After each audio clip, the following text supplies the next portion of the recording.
श्री शिवाय नमस्तुभ्यम हर हर महादेव। देखिए दोस्तों, सावन माह का अंतिम दिन 19 अगस्त 2024 को है और इसी दिन है रक्षाबंधन का पवित्र और पावन सा त्यौहार। देखिए, रक्षाबंधन के दिन ही सावन का अंतिम सोमवार है, यानी कि सावन का 5वां और अंतिम सोमवार है।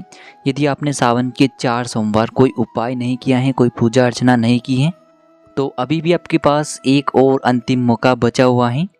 तो सावन सोमवार और रक्षाबंधन साथ ही साथ पूर्णिमा के महासंयोग में आपको यह एक विशेष उपाय कर लेना चाहिए। तो अभी भी हमारे पास चतुर्दशी की तिथि और पूर्णिमा की तिथि है, तो ये 2 दिन जो शेष हैं इनमें आप इस उपाय को कर सकते हैं। नमस्कार दोस्तों, स्वागत है आप सभी का एक बार फिर से हमारे इस यूट्यूब चैनल पर। यदि आपने चैनल को अभी तक सब्सक्राइब नहीं किए हैं तो चैनल को कृपया सब्सक्राइब करें और सभी शुभ भक्त कमेंट में श्री शिवाय नमस्तुभ्यम या फिर ओम नमः शिवाय जरूर लिखें। देखिए, 19 अगस्त को सावन का अंतिम सोमवार है और रक्षाबंधन का पवित्र त्यौहार भी है। आप सभी जानते हैं, रक्षाबंधन के दिन हम अपने भाइयों की कलाई पर राखी बांधते हैं, पर इस राखी को बांधने का एक विशेष मुहूर्त होता है। तो इस विशेष मुहूर्त में यदि हम भाई की कलाई पर राखी बांध देते हैं तो भाई के साथ साथ हमारी भी उन्नति होती है, तरक्की होती है। और भाई की तरक्की के लिए, भाई की उन्नति के लिए जिस कामना से हम उसकी कलाई पर राखी बांधते हैं तो निश्चित ही उससे अपने हर कार्य में सफलता की प्राप्ति होती है। तो इस बार भी राखी बांधने का एक शुभ और पवित्र मुहूर्त है जिसमें आपको राखी बांधनी है।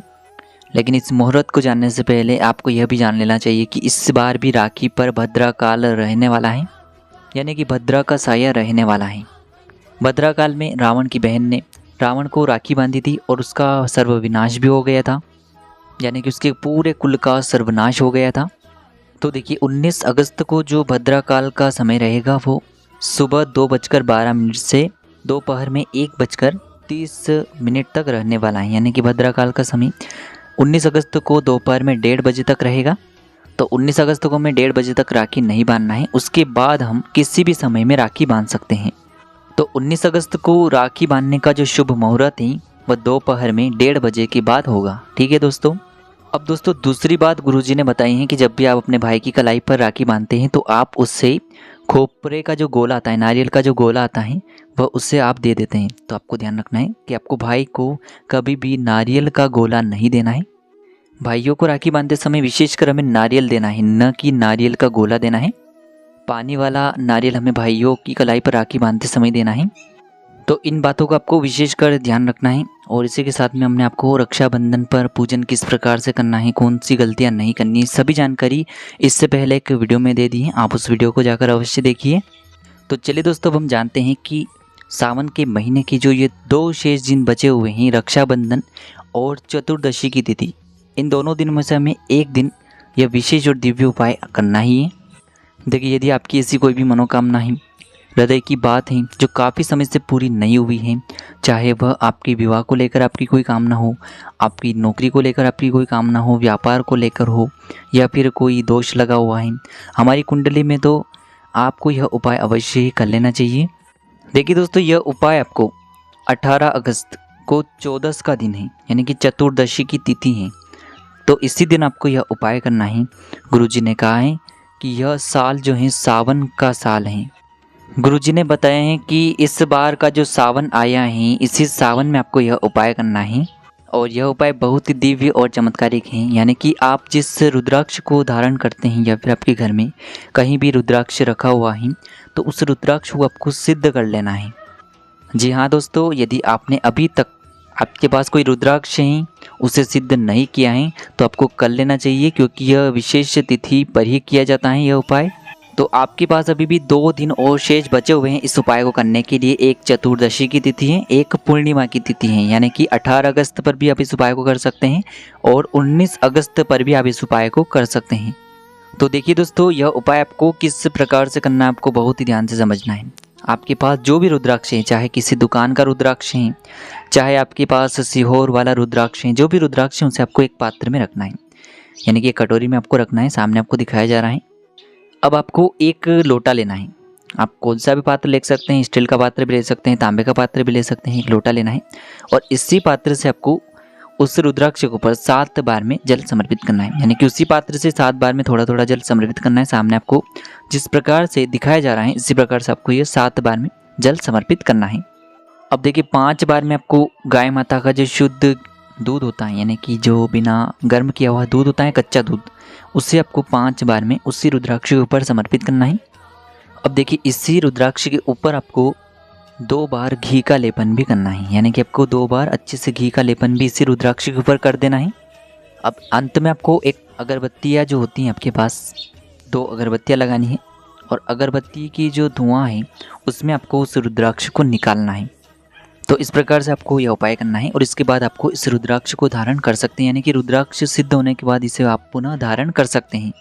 देखिए यह उपाय किसी भी अन्य सावन पर नहीं किया जाता है, केवल इसी सावन पर किया जाता है, क्योंकि यह सावन 72 वर्षों के बाद आए हैं। सोमवार से शुरू हो रहा है, सोमवार से ही इसका अंत हो रहा है, इसीलिए आप इसी सावन पर यह उपाय कर सकते हैं।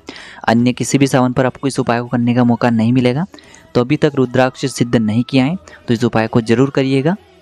तो यदि आपने किसी भी कामना से अपने रुद्राक्ष को धारण किया हुआ है और अभी तक आपकी जो मनोकामना है वह परिपूर्ण नहीं हो पाई है, तो आपको यह जो रुद्राक्ष है इसे सिद्ध करना है, उसके बाद पुनः आपको धारण कर लेना है। आपकी जो मनोकामना है वह निश्चित ही परिपूर्ण होगी और आपकी जो सभी कार्य हैं वह भी सिद्ध होते चले जाएंगे।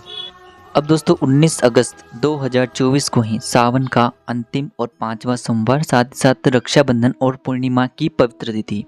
यदि आपने पूरे सावन में कावड़ जल वाला उपाय नहीं किया है तो आपको यह अंतिम दिन अपने हाथ से नहीं गंवाना है। देखिए कावड़ का जल विशेषकर 2 लोटे जल जब अपने दोनों हाथ में लेकर के हम शिवालय पहुंचते हैं तो उसे ही हम कावड़ का जल कहते हैं। और उसी समय में आपको यह उपाय करना है। यदि आपकी कोई भी मनोकामना हो, जो आपके चाहे बच्चे हैं उनकी कोई भी मनोकामना हो, उनकी तरक्की के लिए आपकी कोई मनोकामना हो, यानी कि आपकी बच्चे की चाहे विवाह नहीं हो पा रहे हैं या फिर उनकी नौकरी नहीं लग पा रही है, वो बहुत अधिक डिप्रेशन में रहते हैं, तनाव में रहते हैं, जिस भी प्रकार की समस्या हैं वह सभी इस कावड़ जल के उपाय से समाप्त होने वाली हैं। तो दोस्तों इस उपाय को करने के लिए आपको कावड़ का जल लेना है। कावड़ का जल आपको किसी भी नदी से नहीं लेना है। यह जल गुरुदेव ने बताया है कि आपको जो अपने घर का मटका होता है या फिर जहाँ भी आपके घर में आरओ लगा हुआ है, पीने वाला जो जल होता है आपके घर में, वहीं से आपको यह 2 लोटे जल लेना है। अब इससे पहले यानी कि कावड़ का जल भरने के बाद हमें शिवालय नहीं पहुंचना है, उससे पहले हमें अपने जो मुख्य द्वार होता है वहीं पर हमें 2 स्वास्तिक बनाने हैं, यानी कि दाएं साइड और बाएं साइड हमें दोनों तरफ स्वास्तिक निर्माण करना है रोली या फिर कुमकुम से, और इनके ऊपर हमें थोड़े से अक्षत यानी कि चावल के दाने भी डाल देने हैं। अब इतना करने के बाद हमें कावड़ का ये जो जल है 2 पात्रों में, इन्हें लेकर के सीधे पहुंच जाना है भगवान शिव के मंदिर में। अब देखिए आपको दोनों लोटों से एक साथ भगवान शिव की शिवलिंग पर एक धारा से ये जल समर्पित करना है। शिवलिंग के ऊपर आपको जल अर्पित करना है। तो जब भी आप यह दोनों पात्रों से जल अर्पित करेंगे तो आपको ध्यान रखना है, एक पात्र का जल आपको पूरा अर्पित कर देना है और जो दूसरा पात्र है उसमें आपको थोड़ा सा जल बचा लेना है। यानी कि दोनों पात्रों से जल एक साथ समर्पित करना है, लेकिन एक पात्र में थोड़ा सा जल बचाना है और एक पात्र से पूरा जल अर्पित कर देना है। अब देखिए आपने जिस पात्र से पूरा जल अर्पित किया था, पूरा जल खाली किया था, उस पात्र में आपको जलधारी की वहाँ से थोड़ा सा जल झेल लेना है। यानी कि दोनों पात्रों में थोड़ा थोड़ा जल लेना है, लेकिन एक पात्र में आपको थोड़ा जल बचाना है, एक पात्र में आपको जलाधारी की वहाँ से थोड़ा सा जल झेल लेना है।